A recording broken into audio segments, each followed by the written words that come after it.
morning, good afternoon, or good evening, wherever you are. Hi, my name is David, and I like to make videos on New York City youth gangs from the 50s. And if you've been with me already, you've already seen that I've done 2 or 3 videos on some Harlem gangs. And so today I want to take the subway train from Harlem right into Brooklyn. Is that the F train? I think maybe. Anyhow, today's story is on a guy who had a nickname of Vice. And he was in a Brooklyn gang called the Elkovons. Now there's going to be a part in the story where Vice gets sentenced for a crime he committed. And when we get to that part, I want you to think about what you would sentence Vice to if you were judge for a day. So join me. Did you know that the Red Hook projects, or the Red Hook houses, are the largest housing projects in all of Brooklyn? Well, guess what? In the 1950s and the early 1960s, it was also the home or the turf of a black gang called the Elkovons. And a couple of summers ago, I was in an archive and I unearthed some information that probably hasn't seen the light of day for 50 years. And it was about a guy whose name was Willie and his nickname was Vice. That's the guy I mentioned at the beginning of this video. And you know, Vice was the perfect nickname for Willie. He had a couple run-ins with the law, and I'm going to give you an example of one of them. On January 3, 1958, he and a friend were arrested for felonious assault, which I think is attempted murder. I'd have to double check that. But they struck an 18-year-old with a bottle, and they punched him with their fists, and they beat him so badly that he was sent to the hospital for scalp lacerations. In my other videos, I kind of went into a little bit of depth on the actual gangs themselves. I'm not going to do that so much with the Elkovons today, and I'm going to do a little bit of a deep dive into what Willie's life was like, his personal life. Vice's mother, Tanella, was a small lady, plainly dressed and neat in appearance. She was also very religious. In one of Vice's court appearances, she actually showed up carrying a Bible. But she wasn't just carrying the Bible, she quoted from it. You see, Tanella was a very religious woman. She was the pastor at St. John's Fire-Baptized Holiness Church, that's quite a mouthful, at 1016 Fulton Street in Brooklyn. And every Sunday and every Friday there was a service, and Willie attended. I don't think he really had much choice because his mother was the pastor, and it was here that Willie was fire baptized. I don't totally understand what fire baptism means, so if you know, please feel free to drop it into the comments below. And so here we have a picture. We have Vice, Willie, attending a church that his mother is a pastor at. He goes to services twice a week, and at the same time, he's a member of the Elkovons gang. You see, Willie had a foot in 2 completely different worlds. Sadly, on July 9, 1957, Willie's mother, Tanella, died. She died from a rheumatic heart condition. And you know, the interesting thing is, Willie had the same issue with his heart. So Willie's Aunt Flossie, she stepped into the picture as the guardian, and she moved into the apartment to take care of her nephew. And the best way to describe Flossie, really, is she was a severe woman. She was a spinster, and she also was religiously fervent. And she also attended St. John's Fire-Baptized Holiness Church. And she was very rigid in her attitudes and very strict and demanding of a code of conduct acceptable to the church. She kept an extraordinarily clean household, and she demanded that Vice, her nephew, keep up the same standard as her in cleanliness and neatness. She had no love for her nephew. She had no tolerance or sweetness for him, it said in a report. And so he turned to the streets for acceptance. Life with Aunt Flossie wasn't easy for Willie, and he stopped attending the church. He said it was too strict. And he actually said that when he was fire baptized, the church's code of conduct prevented him from going to dances, dating, chewing gum, or smoking. He also said he wasn't able to dress well. He only had 2 sets of clothing.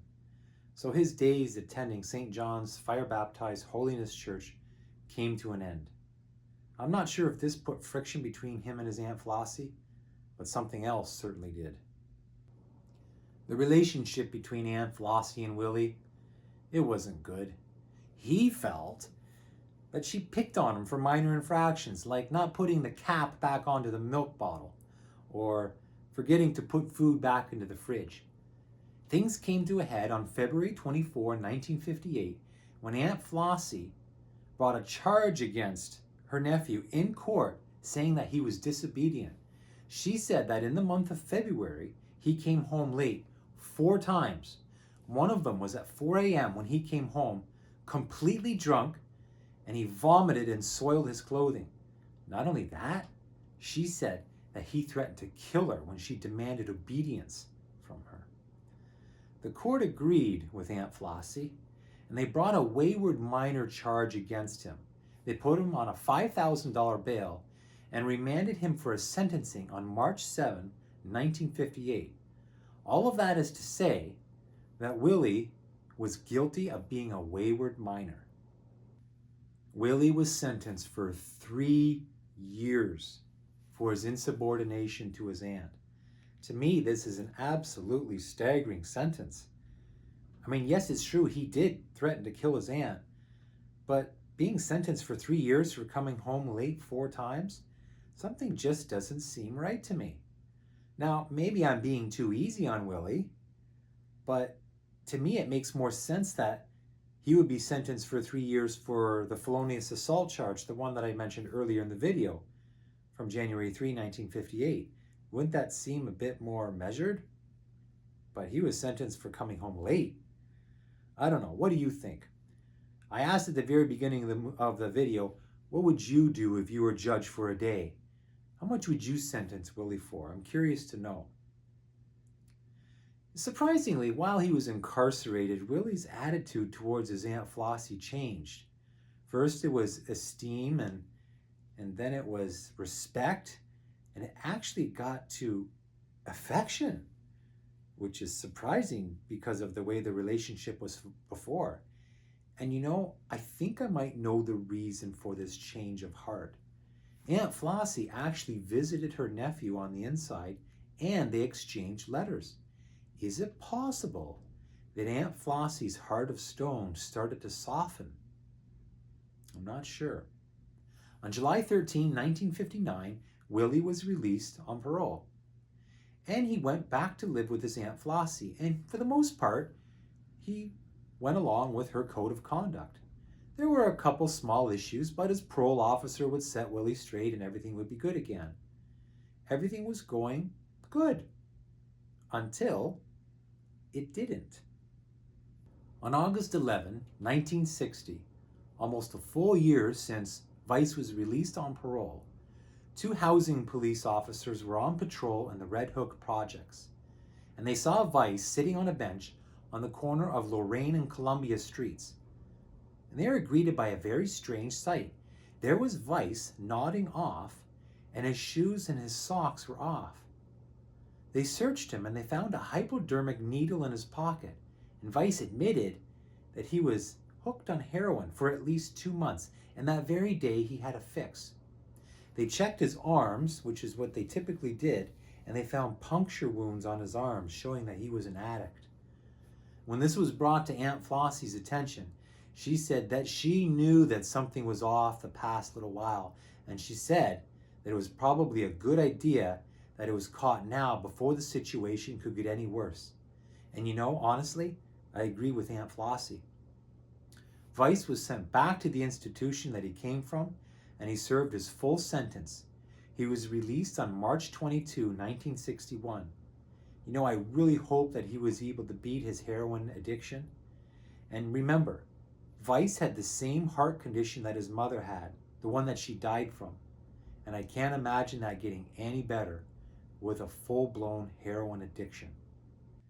Do you ever go on Google Maps and you put in the address of the building you're living in, the house or apartment, just to see what it looks like? Or the one that you lived in when you were a little kid?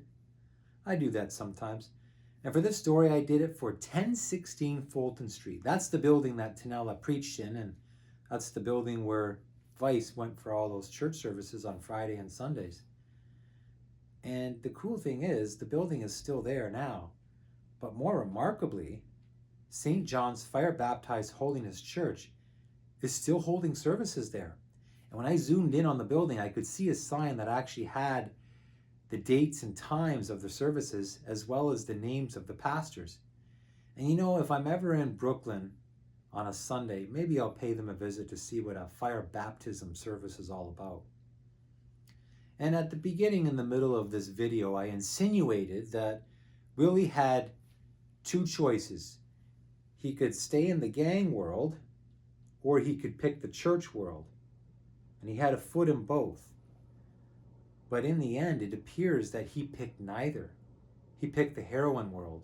And you know, when he was released on March 22, 1961, after serving his entire sentence, I really hope that he was able to beat his heroin addiction. Anyhow, that's the end of the story today. Thank you very much for joining me. I just love telling you these stories. And I'm going to see you in a week's time. And I think I've got something for you on the Corsair Lords, another Brooklyn gang, but from a different project called the Kingsborough Houses. So stay tuned.